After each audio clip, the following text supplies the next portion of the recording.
Jackson Radio Show.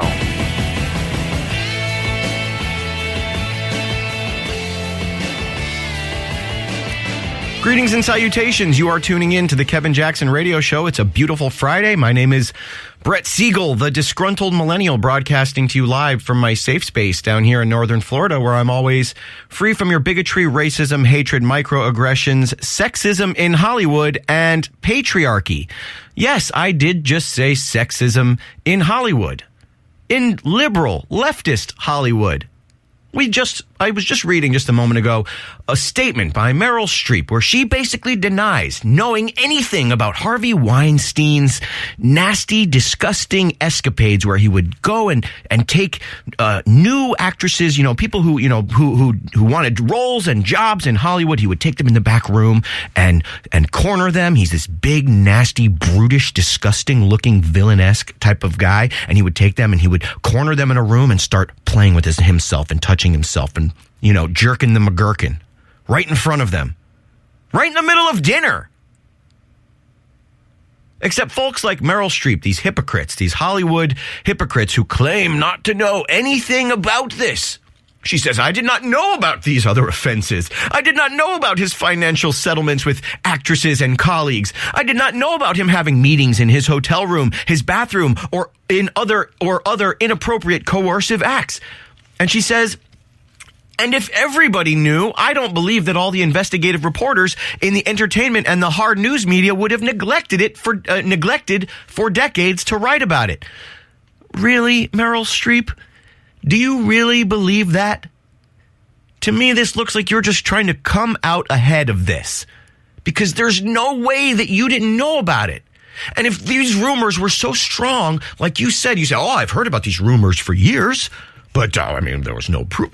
If you knew that these rumors were so strong, if you knew that this might be going on, how can you really call yourself a champion of feminists and women's rights? How can you really call yourself a champion? She says, this behavior is inexcusable, but the abuse of power is familiar. Each brave voice that is raised, heard, and credited by our watchdog media will ultimately change the game. Little, too late, if you ask me. This behavior is inexcusable, but the abuse of power is familiar. You see that little jab in there?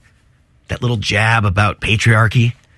The abuse of power is familiar. We have a culture. The culture is, it's an overarching problem of our American patriarchal culture that is causing people like Harvey Weinstein to go masturbate in front of unknowing women who literally just want to have an interview with one of the great producers of our time, right? And he takes advantage of these women. And people like Meryl Streep and Ashley Judd, they knew about it. They knew about it. They heard the rumors, but you know what? The gravy train has been riding for so long for these people that they didn't want to come out and actually do a real investigation on this guy. Imagine if the roles were reversed. Imagine if instead of donating to Hillary Clinton and leftist causes, left and right, that Harvey Weinstein had donated to Ted Cruz's campaign. I venture to say that he never would have gotten in Hollywood where he got in Hollywood by being a right-wing conservative. People like Clint Eastwood and Charlton Heston they're diamonds in the rough, I suppose you could say. Their greatness far outweighs and overshadows any sort of political issue that they might have. But you know what, hacks, people like Harvey Weinstein, they don't get where they get by being conservative, if you know what I mean. Which is ultimately one of the ironic parts about this, because this has been going on for so many years, and so many of these actresses knew about it. They had to have known about it. Glenn Close practically admitted that she knew about it. She says in her full statement to the New York Times, I'm sitting here deeply upset, acknowledging to myself that yes, for many years, I have been aware of the vague rumors that Harvey Weinstein had a pattern of behaving inappropriately around women. Harvey has always been decent to me, but now the rumors are being substantiated. I feel angry and darkly sad. I'm angry not just at him and the conspiracy of silence around his actions, but also that the casting couch phenomenon, so to speak, is still a reality in our business and in the world. The horrible pressure, the awful expectations put on a woman when power, egotistical, entitled bully expects sexual favors in return for a job. I agree with you, Glenn Close. I agree with you. But only in a culture of silence that you have been a part of and that you have propagated does this stuff even happen. I think it's a little bit rich that now that the rumors are substantiated, now you've decided to come out. Could it be because there's pictures all around the internet of you being super duper chummy with Harvey Weinstein? Could it be because you can't get away from the fact that you were probably so close to the center of the onion that you were complicit in the silence in Hollywood, that you are now complicit, and now you have to come out ahead of this so that you don't have to explain away why you were silent for so long, that you've been aware of the vague rumors about the patterns of Harvey Weinstein behaving inappropriately around women. Now, it's funny how colorful your language isn't. You say inappropriately. I say took off his pants and masturbated in front of a woman that he cornered into a room where he was this powerful, a place that he owned, a place that he was this powerful man where he could just kind of go around and call the shots and tell everybody what to do, that he basically turned a vestibule in the back of a restaurant into his own little casting couch. Of course, Glenn Close couldn't not make her statement about feminism. And this is just, this is just proof that feminists are right and that there is this systematic patriarchy where men are just going around trying to victimize women.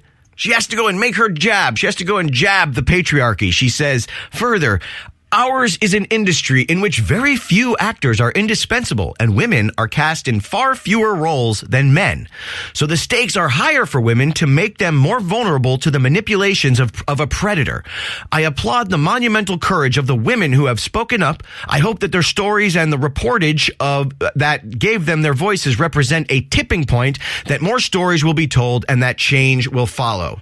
The changes must be both institutional and personal. Men and women in positions of power must create a work environment in which people whose jobs depend on them feel safe to report threatening and inappropriate behavior like that reported in the Times. No one should be coerced into trading personal dignity for professional success. I feel the time is long and tragically overdue for all of us in the industry, women and men, to unite calmly and dispassionately and create a new culture of respect, equality, empowerment where bullies and their enablers are no longer allowed to prosper. You see a lot of that I like. Yes, I like that. I would like that kind of stuff. I would like that kind of talk from more Democrats, but you are complicit in this. You have kept silent. You have maintained this. The wall of silence is not the cops. There's no big blue wall of silence. This is a leftist wall of silence. And only when there's indisputable proof do you try to come out ahead of this and pretend like you haven't been complicit in this the whole time. Stay tuned. We're going to listen to some harrowing audio of some of the victims of Harvey Weinstein. We'll be right back. This is the Kevin Jackson Radio Show.